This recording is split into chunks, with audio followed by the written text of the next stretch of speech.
मुख्यमंत्री सुखविंदर सिंह सुक्खू की अध्यक्षता में मंगलवार को शिमला में कांग्रेस विधायक दल की बैठक आयोजित की गई। बैठक में सरकार के 2 साल के समारोह की तैयारियों पर मंथन हुआ। मुख्यमंत्री ने विधायक दल की बैठक के बाद पत्रकारों से बातचीत में कहा कि 11 दिसंबर को होने वाले समारोह में 25,000 से लेकर 30,000 लोगों को जुटाने का लक्ष्य रखा गया है। आज हुई बैठक में 18,000 लोगों को लाने की विधायकों ने बात कही है। इसके अलावा जिन विधानसभा क्षेत्रों में कांग्रेस विधायक नहीं है, वहां से भी लोगों को बिलासपुर तक पहुंचाया जाएगा। मुख्यमंत्री सुखविंदर सिंह सुक्खू ने कहा कि 2 साल में कांग्रेस सरकार ने व्यवस्था परिवर्तन से आत्मनिर्भर हिमाचल की दिशा में कदम बढ़ाया है, उसकी जानकारी बैठक में दी गई। उन्होंने कहा कि पूर्व की भाजपा सरकार ने प्रदेश में भ्रष्टाचार को बढ़ावा दिया, रोजगार के अवसर नहीं दिए, हमीरपुर चयन आयोग भ्रष्टाचार का अड्डा बन गया। इन सब बातों को भी जनता तक पहुंचाया जाएगा। मुख्यमंत्री ने कहा कि समारोह वाले दिन राजीव गांधी ई टैक्सी योजना और सुख शिक्षा योजना को शुरू किया जाएगा। 11 दिसंबर से ही प्रदेश में गोबर खरीद योजना भी शुरू कर दी जाएगी। उन्होंने कहा कि ग्रामीण अर्थव्यवस्था को मजबूत करने के लिए उनकी सरकार कृत संकल्प है। ये जो सीएलपी थी, ये हमारे प्रदेश में जो कांग्रेस की सरकार के 2 साल पूरे हुए उस संदर्भ में थी। इस सिलसिले में फैसला किया गया कि सभी विधायक अपने अपने क्षेत्रों से जो दूर के विधायक हैं वो कम लोग लाए और नज़दीक के ज़्यादा लोग लाए। तो तकरीबन अभी 25 से 30,000 के करीब भीड़ इकट्ठी करने की बात सब लोग टारगेट रखा गया है।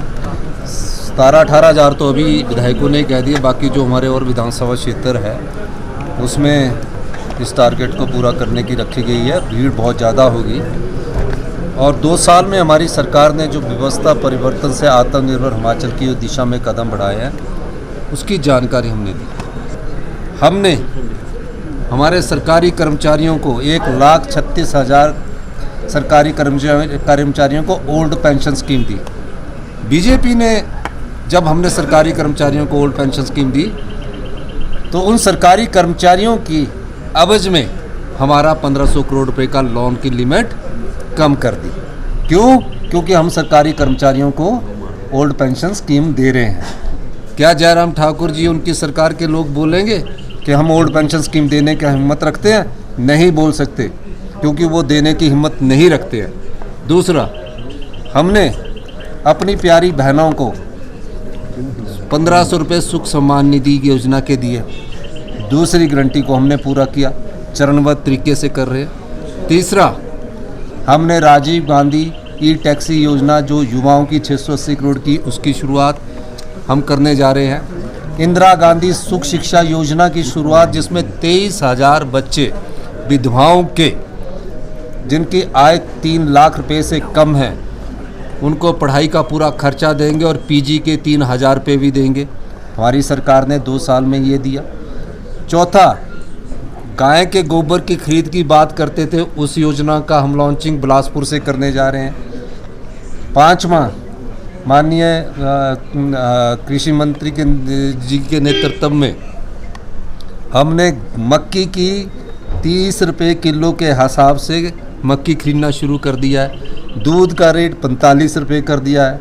भैंस के दूध का रेट 55 रुपये कर दिया है। 11% सरकारी कर्मचारियों को 2 साल के भीतर, अभी 2 साल पूरे होने हमारी सरकार के, डीए दिया, 11% डीए दिया। सरकारी कर्मचारियों ने जो चीज़ मांगी, चाहे वो ट्रांसपोर्ट के थे, उनके पिछले एरियर क्लियर किए। बागवानों को एमएसपी मिनिमम सपोर्ट प्राइस से जो सेब खरीदा जाता था, कल्ड एप्पल खरीदा जाता था, उसकी देनदारियां सालों तक पूरी नहीं की जाती थी। 90 करोड़ भारतीय जनता पार्टी के समय था, 63 करोड़ इस समय हमारी सरकार था। पूरे एक ही स्ट्रोक में सब क्लियर किया। यूनिवर्सल कार्टन हमने प्रदेश में लागू किया। किसान को भी दिया, बागवान को भी दिया, कर्मचारी को भी दिया, अधिकारी को भी दिया। युवाओं को रोजगार के अवसर प्रदान करने के लिए 2 साल में 20,000 नौकरियां हमने निकाली। जितने कोर्ट में केस फंसे हुए थे, जितने सबॉर्डिनेट सिलेक्शन बोर्ड में केस फंसे हुए थे, माननीय उप मुख्यमंत्री जी के नेतृत्व में हमारी कमेटी बनी और हमने सब कोर्ट के केसेस को सेटल किया। और जो अभी और बचे हुए केसेस है, जिसमें 980 और भी है, उसका भी संज्ञान माननीय मुख्यमंत्री जी ने लिया और आने वाली कैबिनेट में उनको भी हम निकालेंगे। हमने हेल्थ सिस्टम में जो सबसे निचले स्तर का हिमाचल प्रदेश का हेल्थ सिस्टम है, उसमें हमने वर्ल्ड क्लास हेल्थ सिस्टम को मजबूत करने के लिए हम योजनाएं लेकर आए।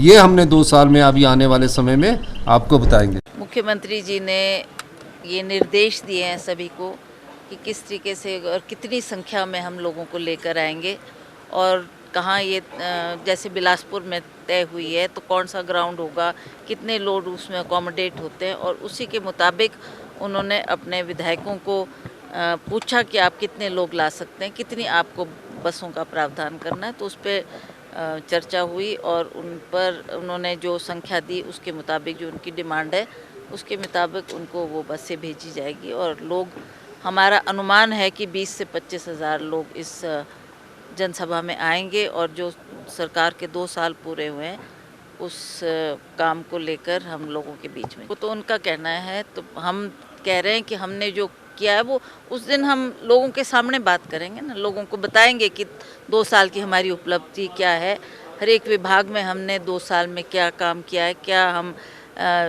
उन बातों को लेकर जनता के बीच में जाकर उसका बखान करेंगे। भाजपा का तो ये आदत है कि हर चीज़ में उन्होंने आलोचना ही करनी है, तो इसलिए मेरा आपसे करवद निवेदन है कि हम अपनी बात करें, हमारी क्या उपलब्धियां हैं और आगे को हमने 3 साल में क्या करना है उसके बारे में हम चर्चा करें।